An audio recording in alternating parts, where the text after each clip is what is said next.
But due to the nature of the way things work, many of those miners have turned into mining pools, and we now have less than probably 5 or 10 major mining pools that control most of the Bitcoin mining. So in fact, with 21 block producers and EOS, which the market can decide at any moment if it wants to turn any of them off, if anyone is doing something they don't like, they can just stop their vote for it. We'll see how that works. So essentially, this is a complete experiment in true free markets via blockchain technology. It's going to be incredibly fascinating to see how it goes. Right. So one thing Dan Larimer did in the design of EOS that I noticed is that transactions are free, which sounds like a very friendly consumer choice to be made by the designer, unlike, let's say, Ethereum. And I would think that he's building on his experience, as you point out, with BitShares and with Steemit. So he's very consumer-facing in that regard. He has that experience of a consumer-facing crypto product. And, you know, you mentioned decentralization and mining. If I can just digress for a second and get your comment on what's been happening with some of these smaller proof-of-work coins like Zencash, recently subjected to a 51% attack. And it seems like this is an increasingly greater risk for some of these smaller proof-of-work coins out there in the crypto universe. Your thoughts? Yeah, I think that's an excellent point, Max. We're still trying to figure out, and I don't think it'll be figured out completely for years, maybe even decades, what the best way to do these things are. So there's many different people doing different things.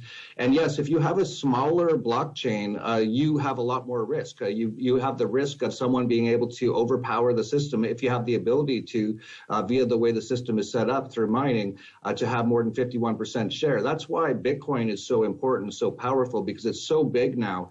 It's the largest supercomputer in the world times 500 or thousands even, I believe now. So there's really no one that can just come in and overpower the network. A lot of these smaller coins that have come out and started their own blockchain and are trying their own things, they're starting to realize that if you don't have the mass, you can very easily be taken over or hacked or have things changed that really no one wants except for the person changing them. And that's why EOS is going to be very interesting. It's raised over $4 billion so far. It's got the attention of hundreds, if not thousands, if not tens of thousands of some of the smartest people in crypto who are starting to develop on the platform now. And I think what we'll see, and we'll probably see a lot of things move just from their own blockchain, move on to EOS itself, including Steem. It could move on to EOS. BitShares could move on to EOS, and that will make them much more stable and stronger. And we'll see how that goes. Of course, the big issue with Ethereum has been to date, can it scale? It just had one app called CryptoKitties, which pretty much crashed the entire system. And Dan Larimer says through his way that he's created EOS, that it can handle tens of thousands up to millions potentially of transactions per second. And he's already proven that he can do that through Steem. Right. You know, just would it be fair to say that your interest in crypto is it supports your thought about liberty and freedom? So the actual technology is not something you spend a lot of time thinking about, but thinking about how the technology impacts this notion of liberty and freedom. I think, and that's you have in Acapulco, which of course is almost a festival of this type. Now, we've been talking about Vitalik Buterin a couple of times now. He's weighed in, and he is suggesting that EOS could be open to cartels that will emerge to prevent this open competition, as you've described it, the voting that goes on for the 21 block producers.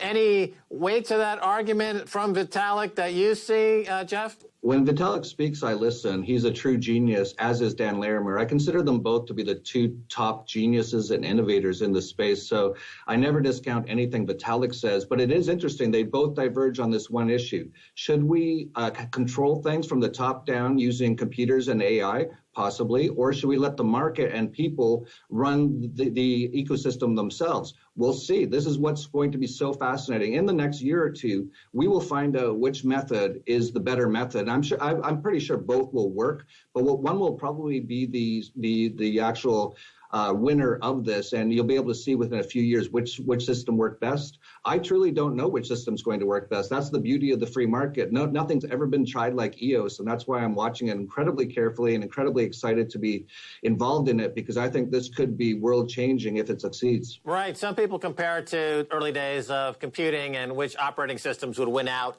And that's what we see now in crypto space. So tell us more about your block producer over there at EOS.Liberty. So what are some of the products and services that you guys are, going to be doing with if you become one of the 21 block producers, Jeff? Yeah, it's called Liberty Block. It's at libertyblock.io. We've teamed up with Everpedia, which is, I think, going to be the first airdrop on EOS. Essentially, Everpedia is a competitor to sort of Wikipedia, but based on the blockchain, so it can't be controlled like Wikipedia has now become.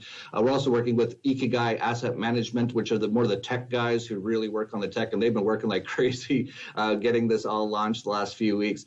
So really, it's about the team, and it's a very heavily anarcho-capitalist team, and our tagline is, from decentralization comes freedom. And essentially that points out what you just mentioned, Max, is that I consider freedom to be the most important thing for humanity. It's the best thing for our prosperity, for peace on earth, is to have complete freedom. And I believe that EOS has that ability to do so and is set up that way. And we intend to be one of the block producers that really focuses the most on making sure that it keeps its anarcho-capitalist true freedom roots. And one of our products that we already started to do is an actual online way to vote for EOS block producers. As you may know, right now, in order to do it, you have to be pretty techie and know command line and stuff like that. So we're setting up, I think you can go to vote.libertyblock.io, and it's already set up, and you can actually vote using a graphical user interface. So that's a first step of us trying to help this ecosystem to really get rolling in these early days. Excellent. Jeff Berwick, thanks for being on the Keiser Report. Always a pleasure, Max. All right, well, that's going to do it for this edition of the Keiser Report with me, Max Keiser, and Stacey Herbert. I want to thank our guest, Jeff Berwick. If you want to catch us